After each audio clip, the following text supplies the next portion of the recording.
Bun găsit, dragii mei! Sunt Alina Dima. Bine ați venit la emisiunea Contacte Diplomatice. Vă propun astăzi o destinație inedită și interesantă în același timp. Este vorba despre un arhipelag în mijlocul Oceanului Pacific, al cărui munte sacru este Fuji. Este țara samurailor și a gheișelor și a multor povești extrem de frumoase și de interesante. Cred că deja ați ghicit despre ce este vorba. Astăzi vizităm virtual, desigur, Japonia sau Japonia. Și desigur, așa cum v-am obișnuit deja, gazda noastră de astăzi va fi excelența sa, domnul Hiroshi Ueda, ambasadorul Japoniei în România. Hello, Your Excellency, and thank you so much for having us at your residence today. And it is quite a great pleasure to discuss about Japan today, and I am quite sure that we are going to find out many beautiful things about your country. Thank you very much for having me. I'm very honored to be your program, and I'm looking forward to explain what is Japan and what Japan's beauty and attractive things are. So thank you very much again. Well, Japan is definitely a country full of history and a lot of mysteries. It has been quite unknown, so to say, or closed to the exterior world until the explorers and navigators came to the archipelago. So I am really curious to find out a few more things about the history of your country, and I think that it would be quite the natural way to start our conversation. Well, Japan has a very long history, as you might know, and it's not scientifically verified, but Japan is said to be found roughly 2,700 years ago, and the year 660 before Christ, the first emperor, Jimmu, founded the country, and the date is 1st February. And now, still, the 1st of February is our national holiday, National Foundation Day. And the emperor system has been continuing up to now. And the incumbent emperor Naruhito is the 126th emperor of Japan. And during the 2,700 years history, Japan has many experience, of course. But what is very interesting is that Japan has never been invaded or ruled by any other country, except one occasion after the World War II, only 7 years by the United States occupation. And so Japan is a very secured, isolated country, and it's an island country, so it has a very special history. For sure, and I am also convinced that it has many beauties inside. I just mentioned earlier Mount Fuji, which is the sacred mountain of Japan. It is the symbol of the country. But I'm quite sure that there are many other beautiful tourist attractions that Japan has. So I would really like to discuss about them also. What are the main tourist objectives in Japan? Well, it's very difficult to point one or two, examples. But well, first of all, we have to talk about the flowers, and cherry blossoms is the national flower. And well, all over Japan, not only one place, but everywhere you can find cherry blossom, beautiful, cherry blossoms. And the best season is April. I'd like to emphasize on concerning the Tohoku area, because actually the year 2011 we had a very big earthquake. Tohoku, great East Japan earthquake, and Tohoku district. One of the reasons is because of the nuclear plant accident. Still, the prestigious, rumors of bad reputation is still now, spread in all over the world. So I'd like to explain that the Tohoku is now, developed after the war. A big earthquake, and there are many beautiful places, like for example Matsushima, which is there's a bay, and there are 260 islands there, and this is one of the three beautiful, the best beautiful sceneries in Japan. This is Miyagi Prefecture, and also Iwate Prefecture. You have Chusonji Temple, which is a very old temple and the first national treasure of Japan, and also the World Heritage. And it is the temple is decorated with gold leaf, so it's old gold. So it's very beautiful. And also, for example, Fukushima area, you have a very old hot spring, Higashiyama Onsen, something like that. We have many places. Like natural spa. Yeah, right. Natural spa. Yeah, that's it. How about Tokyo, the capital of Japan? Yeah. It's a very vivid and vibrant city. What can tourists find in you can the find capital? in Tokyo many things. It's a very big city. The population is 14 million, and you can find everything. It's a big city, but also a historical city as well. So you can, among the skyscrapers, you can find the old, temples and shrines, and there are much green, parks. And how about the museums in Tokyo? Are there any specific or unusual museums? We have many, and especially Tokyo has many kinds of museums. Not only Tokyo, but one thing I remember is in Kyoto there's a train museum, especially for trains, and also historical museums, and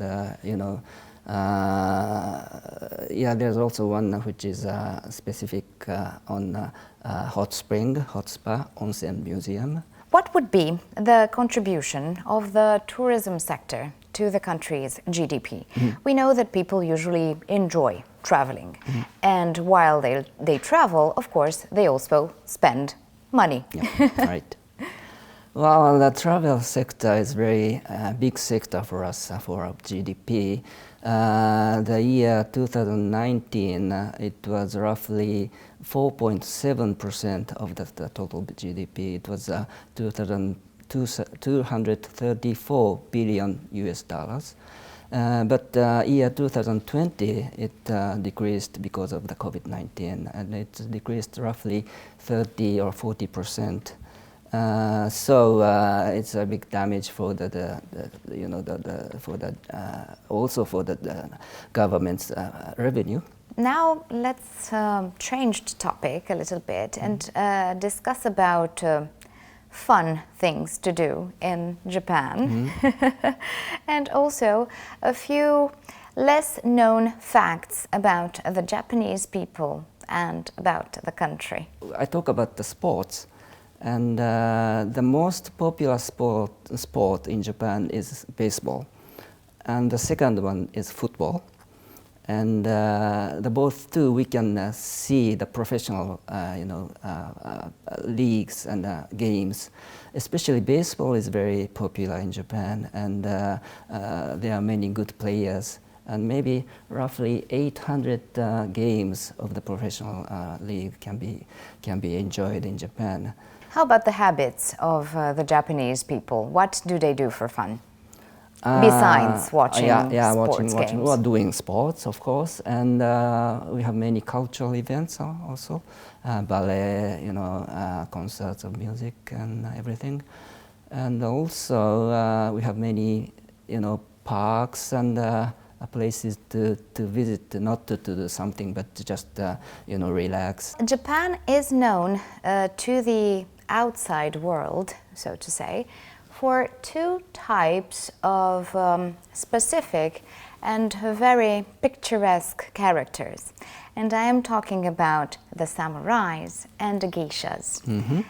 Are they still present in the Japanese culture? Samurai, there's no samurai, I mean physical samurai in Japan now. Samurai is a soldier, and I mean the soldier of the old time. We have self-defense force, so we have self-defense force people, but they are not samurai. But we have samurai spirit still. So inside everybody we have samurai. And also concerning geisha, we have a tradition of geisha still. And well, it's not a very big society now compared to before, but there are some districts which have geisha, geisha group. So they are still working as a geisha. Well, the geishas are known for their elegance and for their musical and cultural aptitudes. They used to be very cultured and were very well-behaved women. And also they managed somehow when Japan opened its doors to the world to impose, in a certain way, a specific fashion, the geisha fashion. And this is why I would like to discuss about fashion now and the fashion industry in Japan. And there has been quite the phenomenon a few years ago, and it inspired many international designers also, and that is the Harajuku movement. How is it seen today in Japan, and what are the perspectives of developing even further? Well, Harajuku fashion, Harajuku movement is a very peculiar, thing in Japan. And the fashion industry, it has the consumption of roughly $160 billion. So it's a very big part of the Japanese GDP. Harajuku fashion is very peculiar, I mean very unique. The color is pinkish and laces and the ribbons and something like that. But it's one of the cultures of Japan. And many foreigners, follow this culture. And one of the reasons is that I heard that there are many American pop singers love this Harajuku fashion. I mean kawaii fashion. And for example, Nicki Minaj or Katy Perry, they are wearing Harajuku, kawaii fashion. So it's a very big movement, and I think it'll continue like this. How was it born? Well, it was born. It is said that it was born in the year of 1980s, and Harajuku is a small district in Tokyo, and it used to be a residential district. But I don't know the reason, but many young people, not only in Tokyo but also from all over Japan, came to Harajuku and started dancing there, and with many, unique fashion. Well, Japan has a very peculiar position on the map of the world. It is in the middle of the Pacific Ocean, between two very important seismic areas. So this is why, naturally, during its history, it had to face several natural disasters. Yep. The most recent one that we mentioned earlier is the tsunami that led to the destruction of Fukushima. And I would like to discuss now about the way the people of Japan react to this kind of natural disasters and how well and how fast are they able to recover? Well, as you mentioned, Japan is actually a country of disasters.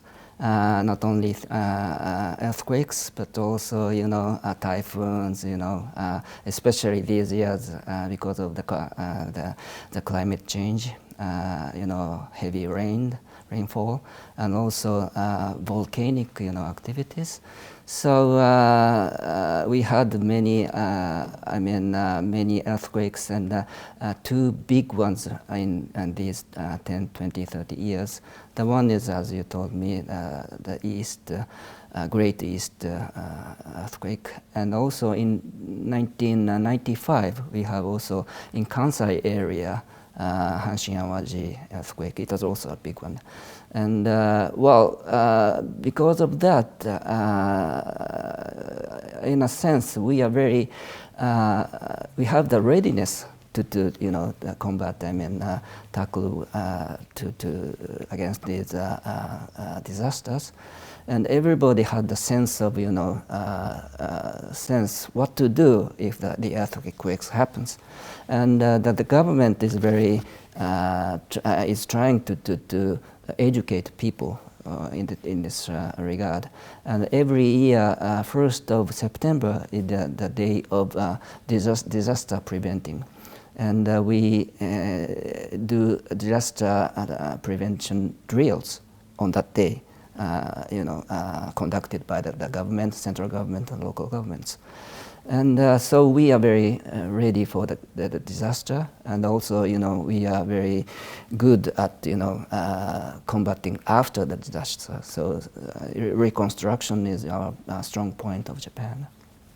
Now I would like to talk about happy moments also, because, life has to be balanced. After a disaster, one has to find the inner strength to smile once again. So I would like to talk about the religious festivals and the cultural festivals that are organized throughout the year, and also included here. I am really curious to know if there are still traditional weddings held in Japan, and how are the rituals regarding to this event in the life of a person? Well, we have many events and also religious events, and what I think of now is that it's Obon and Bon Odori. Odori is a dancing. And Obon is it's a kind of a religious thing. The season of that depends on the places, but mainly the 15th of August is the Obon period. That week is Obon period, and this period it is said that the old spirits of our ancestors come back to this life, and we have to welcome them. So during that time, we, clean up our graves and, welcome the old spirits of our ancestors. And during that time, we dance to celebrate and, send them back to the other world. Still, we have the old traditional weddings in many areas, especially the rural areas. What would that imply? What would a traditional Japanese wedding look like? Well, first of all, we wear kimono, not European style, but we wear kimono, men and women, and also we the groom and bridegroom will be escorted by their parents. Only the men's parent, and it's a ritual for a girl to go to the man's home. So it's a departure moment for a girl to get married. So it's a kind of ritual, a ceremony like that. Now I am curious to find out a few more things about the traditions and also about the crafts and craftsmen in Japan. Are they still working? Is there still something specific in regards to the traditions in Japan? Yeah, well, as I told you, Japan has a very long history, and there are many craftsmen, and they are still working. And the government tried to designate the traditional crafts.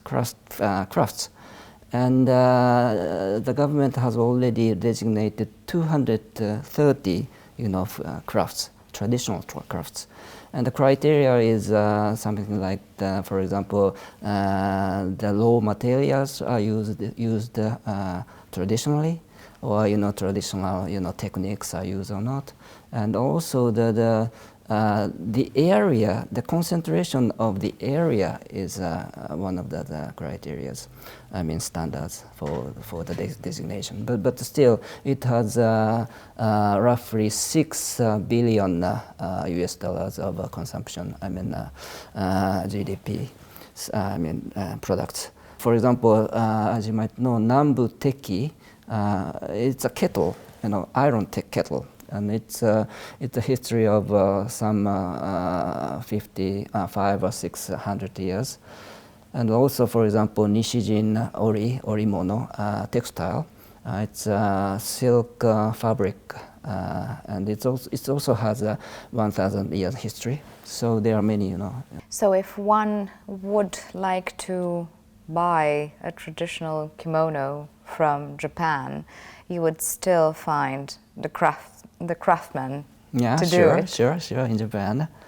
Yeah, well, I talked about Nishijin. It's an area of Kyoto, but there are many places like that. So that the old, craftsmen are working. So you can get the kimono anywhere in Japan. We talked earlier. Actually, we've mentioned at some point the sacred Mount Fuji.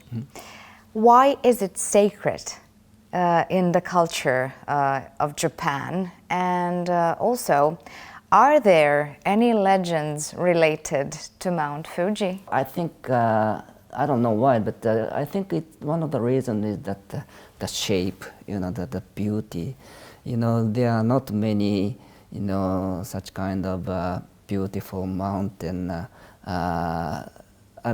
are many mountains which has a very high altitude. And Mount Fuji has 3,776 meters high, and it's an only mountain. There are many mountains which have the height, but they are among many mountains. So the only mountain like this is very unique. How about the most important personalities coming from Japan that are known in the world? There are many people, persons who are famous worldwide.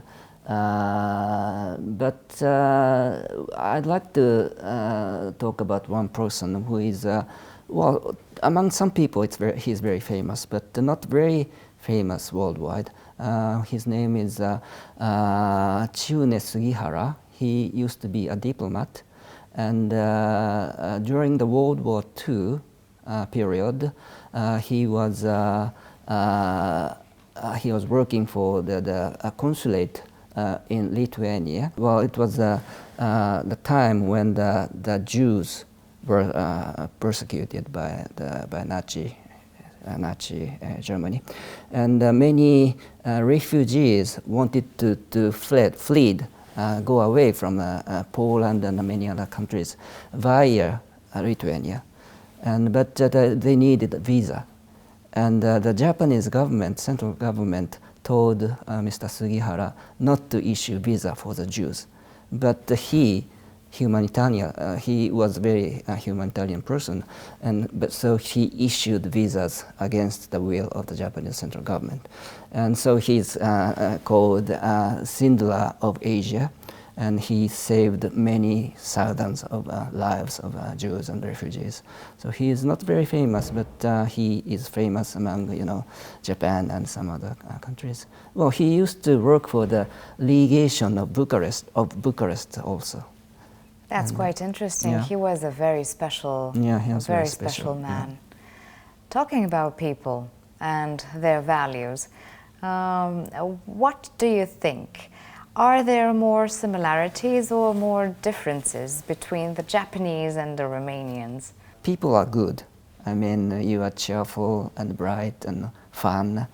And so the brightness, I mean, the character of Romanian people very much loved by Japanese. And I think, Japanese are very quiet, on the contrary. You know, we have a saying that silent is golden, so we do not talk a lot. But on the contrary, Romanians are very, cheerful, and you talk a lot. From what you have seen so far, what is it that you like most about Romania? I have many things, of course, but the first of all is that the personality of you, as I told you, and also I like food of Romanian. I have tried many, salmale, cholva de bulta, and bakuța, something like that. The taste of food in Romania fits to us Japanese. And I heard that you like Japanese food as well, for example, sushi and something Yes, like we that. do. Yeah? We have become very big sushi fans. Okay. So I like food as well. Yeah, many things, the nature and the diversity of the places. Well, Your Excellency, thank you once again for our delightful conversation. And I am quite sure that Japan is quite a universe to be discovered by the whole world. And definitely Romanians, once the doors of Japan will be open again, will definitely travel to your country. I am sure that we have very, very good relations, and we can both become ambassadors to each other's countries. Romania has a lot to offer, but Japan has also a millennia-old culture and traditions, and it's also one of the most developed countries in the world, that is for sure. Technology is born there in Japan. We have to emphasize that as well. Dragii mei, vă mulțumesc încă o dată că ați rămas alături de noi și iată, Japonia este cu siguranță o destinație pe care trebuie să o luați în considerare, căci are tare, tare multe povești interesante să ne spună tuturor. De la cultura ei și până la gastronomie și legendele legate de muntele Fuji, sunt sigură că sunt foarte multe lucruri ce vă pot atrage atenția. Până la următoarea noastră întâlnire însă, nu uitați să vă transformați viața într-o poveste frumoasă.